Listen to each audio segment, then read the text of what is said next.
Aquas, hello, hello, my loves. Welcome to Vivid Vibration. My name is Christina. I hope that y'all are doing well.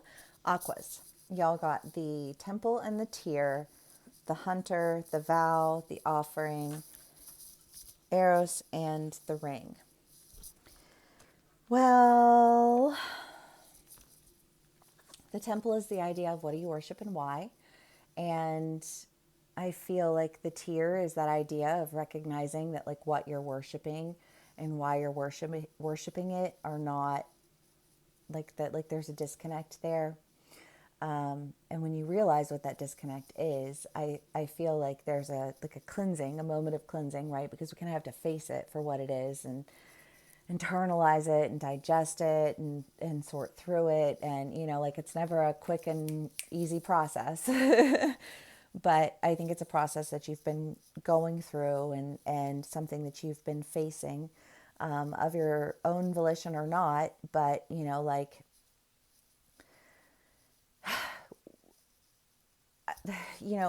if I'm just like intuiting, there's a lot of blocked energy in your lower chakras. And so you're generating all of this energy, but it's not making its way through in any one direction or another. So it's just all right here. And so when you're when you're focused on what it is that you worship, your focus is has been in this generative energy that's very blocked in, and so it pulls out these really like your solar plexus chakra. That's your self-worth, right? Your creativity, your ability to ground and connect, like all of this just right. So so you are very heady, so you're very here, but but you're not connected there, right? There's a disconnect there. There's not, because I think the idea is that like what you worship, truly what's in your back pocket, is being conscious and aware, connected to people, like aware of what people's needs are. Like you think these things, right? But your reality doesn't exhibit that back to you because all of your energy is here and there's no connectivity. And so you've generated with a lot of just like adamancy, an energy that pushed you in a direction that ultimately took you in the opposite direction of what it is that I think you were thinking that you were worshiping, but you weren't connected to it because you were energetically blocked. And there's no shame in that, because those blockages start from the time we start taking on the world, whether it's our parents or our siblings or our friends or our roommates or our, like colleagues. I mean, you name it, generational trauma, like ancestral trauma. All of these energies are energies that are infinite energies that continue to come until they are worked out, right? That's the idea of karma. And I just kind of feel like you're facing some karma, but like always better to face it in this life so you're not taking it with you to the next. And that can be this life in terms of this part of your life, because we live many lives in our lifetime, or, lifetimes of lifetimes to come. However, it resonates for you because, I have aquas who are on different paths, even for my ones who are more spiritually active and more spiritually aware and in tuned and energetically conscious. I think that, even still, you've experienced those blockages, even still, whether it's, like through politics or, like social groups or, like however it's playing itself out for you, you're still generating this need to like this passion, this desire, this ambition to like, I'm going to change, I'm going to change, I'm going to change these things, I'm going to change these things. But you can't even deal with you.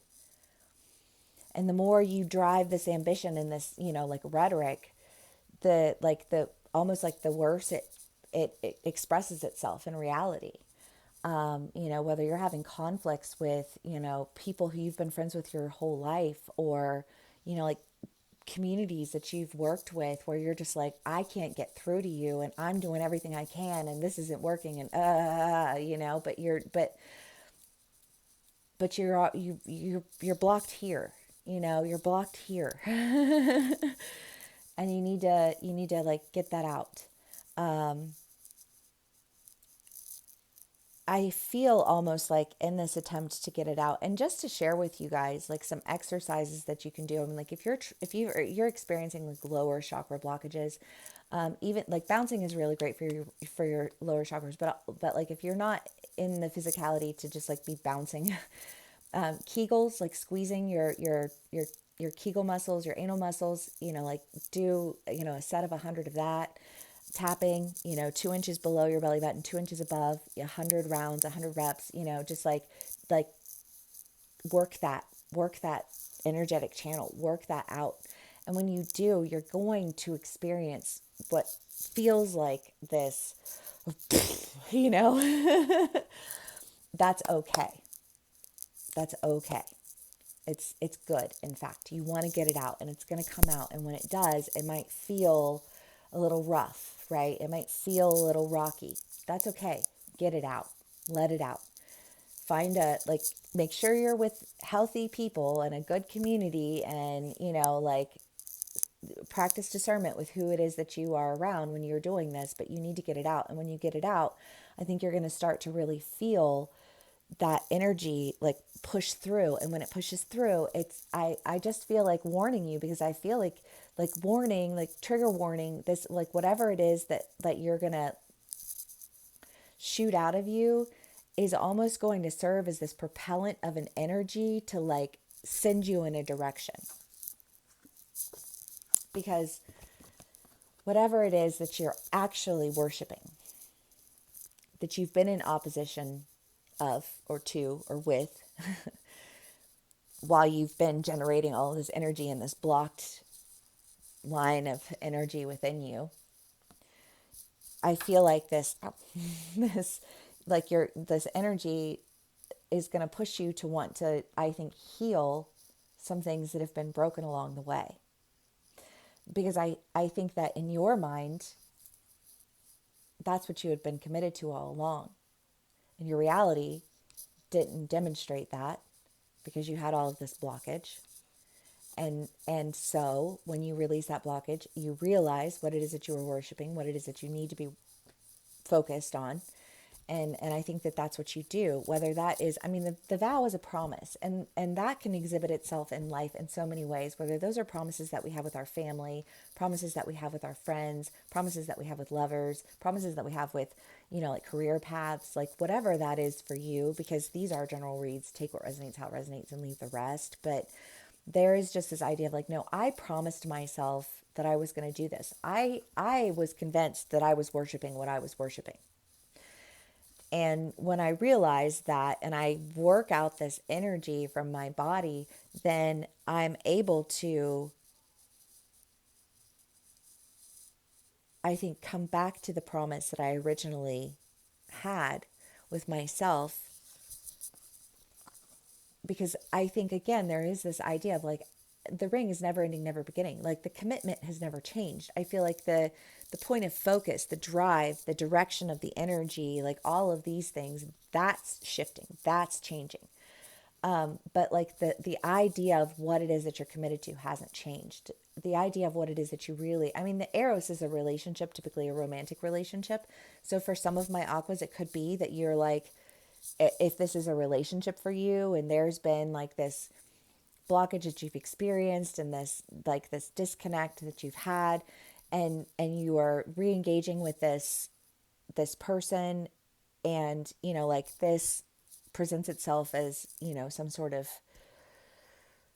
expression of love, like that could be a thing for some of my aquas. For other of my aquas, again, this can be an expression of love to your family. I like, if it's something that you're dealing with your family where there's like a political battle that's incurred and you just have had some falling outs, and these they're your family. They're important to you, right? And you, in sorting through these blockages, are able to really reconnect with your family, move past those energetic blockages that appeared because of outside tensions that don't ultimately have anything to do with the, the human connection that you share with these people, the spiritual connection that you share with these people, right?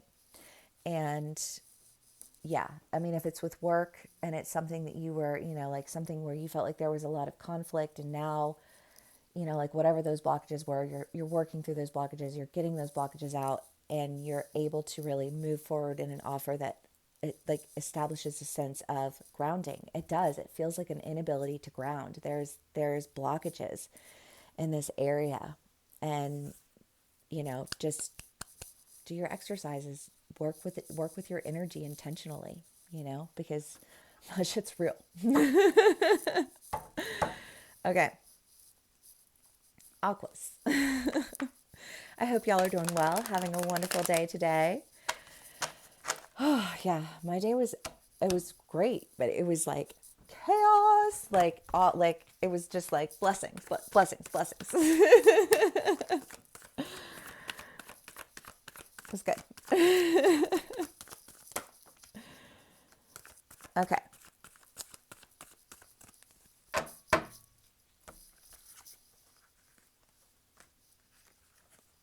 The Tower, the Wheel of Fortune, the Seven of Pentacles, the Page of Cups. Okay, I guess we'll start here, because I just kind of feel like there is this sense of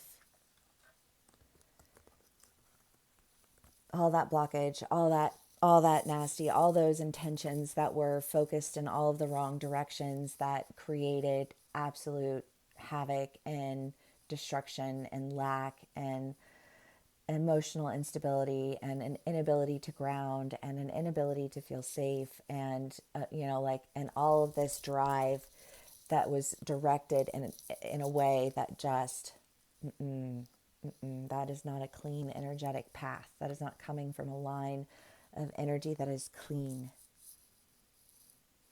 And so the end inevitably occurred, right? Because if you're working with blockages, or if you are somebody who has a clean line of energy and you have somebody enter into your energetic field who does not have a clean line of energy, who serves as that gravel, because if you communicate with someone, like, this is something that I am not comfortable with, and if you respect me as an individual, then you will honor that, like that within me as an individual.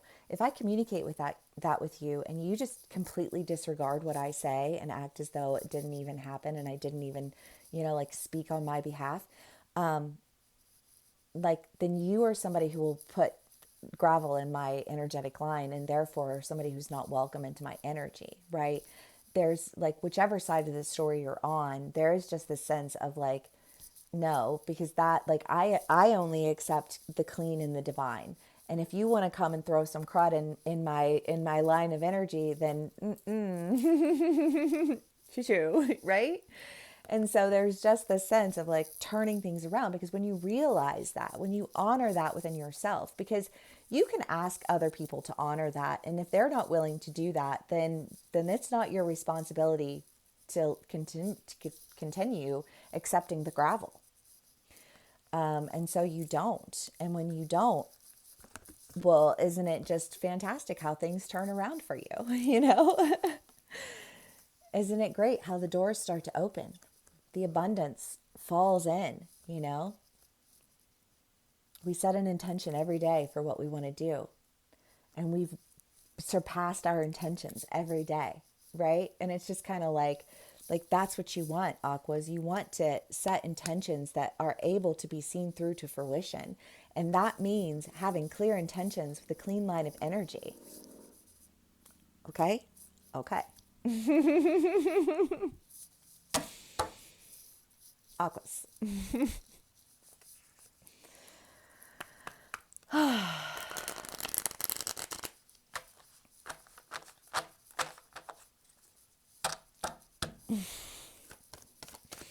Okay. clarifiers.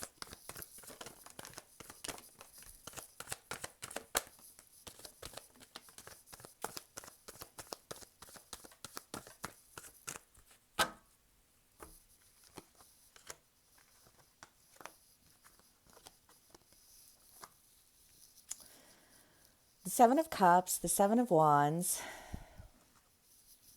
the Two of Swords. Well, I mean, here's the thing, right? Cleaning out our energy isn't just like a one and done thing, right? Like you can go and do those exercises and you might not feel anything the first time that you do it because your blockage might be like some real work needs to be done, right? But it doesn't mean that it can't be done, right? It's just like you have to do it. You have to like commit to doing it. And I feel like there's a decision that's being made because I feel like maybe part of the reason that you just kept functioning with this blocked energy was because like it enabled you to like identify through something. And it's just kind of like you can hold that identity through these people and be very blocked and have a lot of things happen accordingly. You know, realize that your reality doesn't match your idealism, your romanticism, your whatever. You know, like it starts to feel more like delusion than reality because you've blocked it off from becoming a reality energetically. And when you realize that and you start to work with your energy and you start to clear it out, an ugly process. It is. It's not pretty. It's not something that a lot of people do because it's not something that is like an easy thing to do. And so while I do think that you're making this decision to do it, it is coming with a sense of like, ugh, you know, like, like, I don't know, almost like this, like I have to do it. For some of you, there may be an element of just needing to save face, you know, and no judgment on what your motivation is, because ultimately it doesn't matter what your motivation is as long as you're motivated, you know.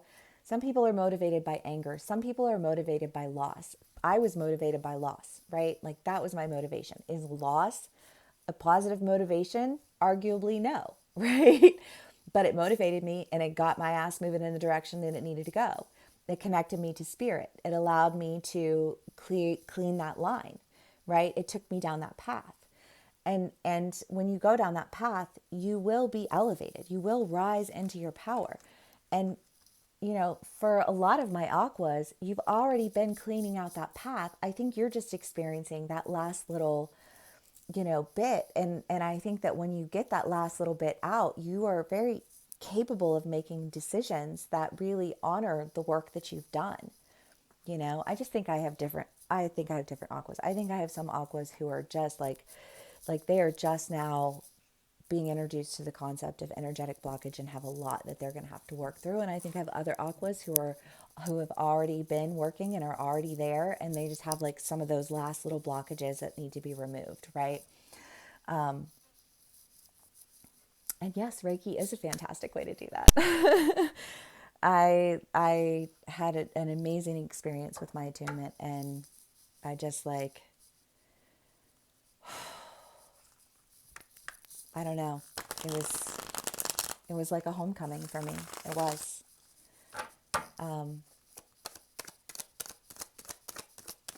Aquas. Yeah, get some Reiki, get some acupuncture, do some things.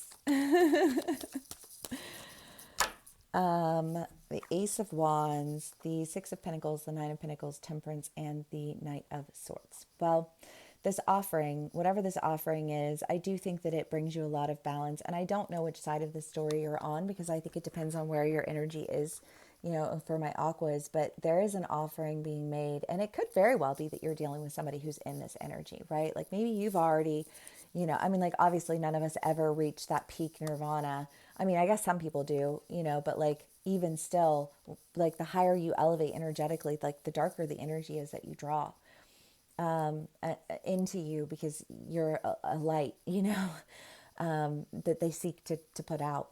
But that's why you have your guards. That's why you protect your energy.